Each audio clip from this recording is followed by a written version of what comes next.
What's good, everybody? It's Robo back with another video, and today I've got part 3 of my top 100 players in college football series, the first of many previews I have coming before the season starts later on this month. Each part will showcase 25 players, so with this being part 3, this video will showcase numbers 50 through 26. So without further ado, let's go ahead and get right back into the rankings. Ricky White has been underrated since high school, first starting his college career at Michigan State, exploding against Michigan, and then transferring to UNLV where he put up almost 1,500 yards and 8 touchdowns last season as a junior. There are not many guys in the country who are either more productive or more talented at the position as Ricky has shown, and he should dominate the Mountain West again this season.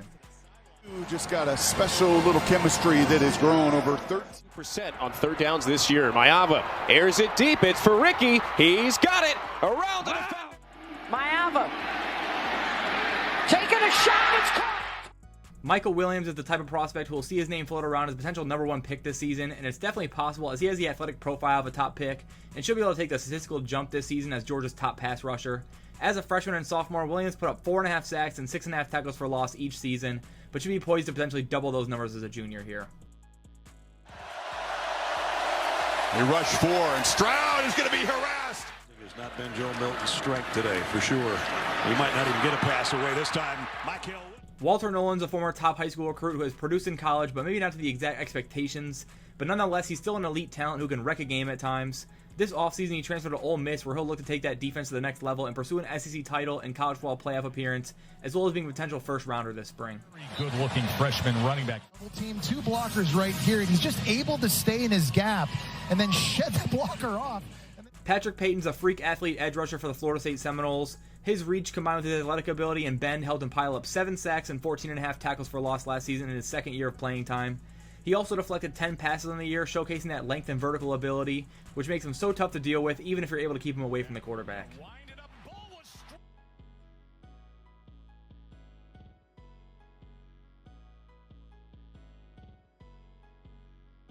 Kevin Concepcion had one of the best seasons of any freshman in the country last season, grabbing 71 receptions for 839 yards and 10 touchdowns, and rushing for an additional 320. His breakout performance helped launch NC State to a top 25 finish, and expectations are back high this season after bringing in Grayson McCall at quarterback from Coastal Carolina. Kevin will look to continue his rise as one of the best receivers in the country this year. Thank you, Coach. All right, thank you. Virginia brings 4. Down the seam, a strike. First down, and then some. Concepcion to the end zone. Travion Henderson has dealt with multiple injuries during his time at Ohio State, but when healthy, he has more than looked the part of an elite running back. Last year in 10 games, he averaged over 6 yards a carry, totaling over 1,100 yards and 11 touchdowns. He's a versatile back with a pretty solid size and should be an elite pairing with Quinshon Judkins this year for the Buckeyes. Travion Henderson bounces it outside. Henderson, off he goes. Henderson gets away. Henderson stays on his feet. There he goes. Travion Henderson. Nick Scourton transferred into Texas A&M from Purdue. Last season, he found himself on an all-Big Ten second team after a 10-sack, 15-tackle-for-loss season as a true sophomore. Now surrounded by a better defense, if he repeats that success in the SEC this upcoming year, it wouldn't surprise me to see his name float at the top of the 2025 NFL draft class with his frame and strength combination.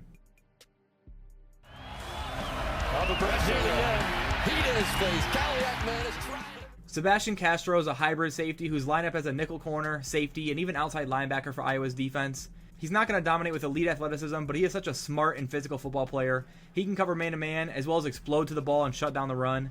Last season, he had 67 total tackles and 3 interceptions and was a major part of one of the best defenses in the country. On all snaps. Oh, this is intercepted, and it's going to the house. Nice snap. Got it into Vaughn's hands. Tyler Booker emerged as one of the best offensive linemen in the country last season as a sophomore for Alabama, and this year is expected to anchor the unit as arguably the best overall blocker of the group. At 6'5", 350, he's an absolute unit who uses his size to his advantage, allowing him to stay strong through his blocks and be a big asset to the run game for the Tide. 2-77 in the running game. A duo Oklahoma. Denzel Burke elected to return to Ohio State this offseason to help lead one of the best defenses in the entire country. He's one of the most talented defensive backs in college football and is an excellent man-to-man corner with great instincts and recognition. Despite only having 1 interception last year, he was consistently dominating his matchup, which helped him land on the All-Big Ten first team still. Shot for the end zone, looking for Oliver, and that is intercepted. Because they've gotten beaten. Blitzed. First down throw. Most experienced DB. He feels. Jay Higgins is a true leader of the Iowa defense and can do a little bit of everything on the field at linebacker. Last season, he had 171 total tackles, 2 sacks, an interception, and a forced fumble, which placed him on first team All Big Ten.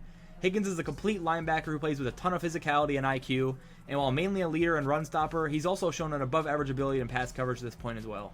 Trey Higgins in there right away.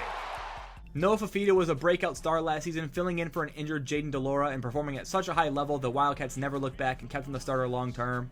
Across 12 games last year, he threw for 2,800 yards, 25 touchdowns, and 6 interceptions. After Jed Fish left for Washington, many thought he may enter the portal as well, but he stayed true to Arizona along with McMillan, and that roster still looks primed to compete for a Big 12 title this season. On the run, what a throw and catch, carrying down the sideline. Ashton Gelati's been a force for the Louisville defense since his freshman year, racking up 22 sacks in 3 years, including 11 alone last season.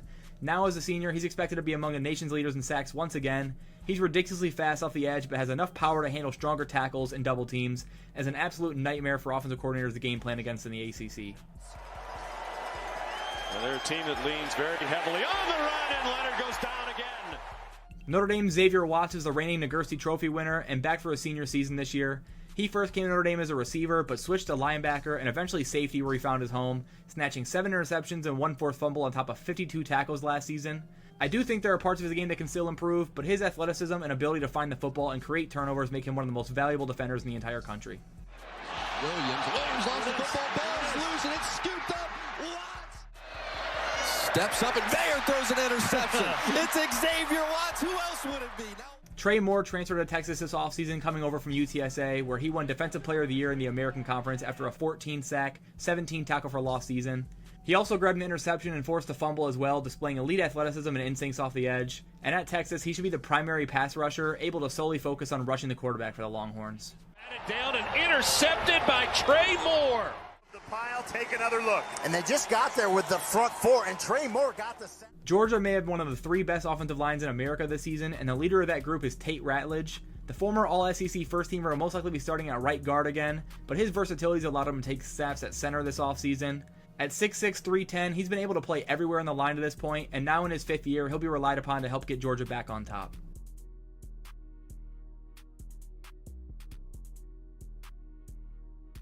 Jackson Dart had a phenomenal year last season for Ole Miss with a 23-5 passing touchdown to interception ratio and over 3,700 total yards of offense. Lane Kiffin took to the portal, helped surround Dart with one of the most talented offensive casts possible this season. With the weapons available and improved offensive line, I have no doubts that Dart can lead Ole Miss into serious playoff contention this season. Taking the shot down the sideline, back. Play action, man in his face as he gets it up and gets it complete. Wyatt Millam is not talked about nearly enough as a truly elite offensive tackle. He landed on the All Big 12 second team last year as a junior and probably could have been higher based on his play. I really think this West Virginia team has the potential to contend in the Big 12 this year, and it really starts with Millam's ability to block Garrett Green's blind side and shut down some of the best pass rushers in the conference with elite strength and mobility. Green to the air on 2nd and 9, over the middle. I thought Barrett Carter was headed to the NFL draft last season, but he chose to return to Clemson in hopes of reaching their goals they missed out on last year. He's a freak athlete backer who can do a bit of everything for a defense. He's got 9 sacks in the last 2 years, as well as 20 tackles for loss and 3 interceptions, and enters this season a preseason first-team All-American for Clemson. Pressured immediately, hammered. Doman from the pocket again to his right. He'll be safe. See, that's Chaney out of the backfield. Another quick throw, and George cannot. Ashton Jeanty is one of the best all-around running backs in college football, having a mix of speed, vision, and power that works so well with his size and level of patience as a runner. He's only 5'9", but he was second-team All-America in 2023 at Boise State after a 1,300 rushing, 500-plus receiving season in which he scored 19 total touchdowns. Just complete dominance with the ball in his hands, and he's going to be a big reason why this year's Boise State team could contend for the Group of 5 playoff spot. Ginty, good cutback, lots of room. He's 40, like a rocket. Look at Ginty go, breaks a tackle.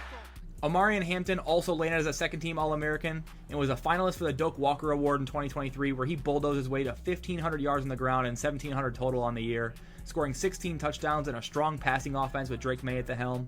His burst and vision as a runner has made him unstoppable at this point, and I wouldn't be shocked to see him put up similar or even better numbers again this year as the most important player on that offense. On his receiver. There goes Hampton.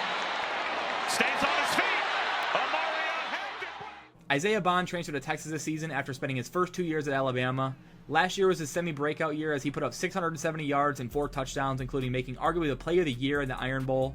Bond's elite speed and downfield ability as a receiver will likely allow him to play a similar role as Xavier Worthy did last year for Texas, being that big play guy for Ewers in that offense.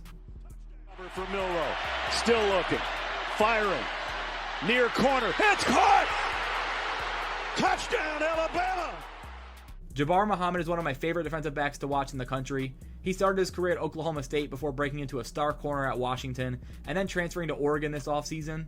In 2023, Muhammad was second team All Pac-12, grabbing 3 picks and 16 PBUs on the year. And with his technique and man coverage, I'd expect him to flirt with All-American honors this season for the Ducks. Tight contested catches and throws is what you have to make it big. Emeka Egbuka is the #1 receiver for the Buckeyes this season after honestly playing in the shadow of Marvin Harrison Jr. the past 2 years. He dealt with an injury that held him out of a couple games last year, but across 10, he put up 500 yards and 4 touchdowns. But his ability to separate and win as a route runner, as well as his major role increase, should allow him to double those numbers this season, even when other guys inevitably break out for Ohio State. Becomes every young player is selfish. If you have veteran, Make a catch like that, I think I would be pretty selfish. Joel, you There's can your step leader. in there, quarterback, if you got receivers that make. Quinshon Judkins was one of the top backs in college football for Ole Miss as both a freshman and a sophomore. 2023 was somewhat of a down year in terms of yards per attempt, but he still managed first-team All-SEC for the second time, rushing for over 1,100 yards and 15 touchdowns. Now at Ohio State, his job will be much easier as he can split carries with Travion Henderson behind maybe an improved offensive line unit. The numbers may not be there this year, but the talent is of a top 3 back in the upcoming draft. Makes a cut and scores anyway. That's it for part 3 of my top 100 players in college football series for 2024. Let me know your thoughts down in the comments below and who you think's underrated and overrated. Feel free to like and subscribe if you haven't already, and I'll see you guys in the next one. Peace.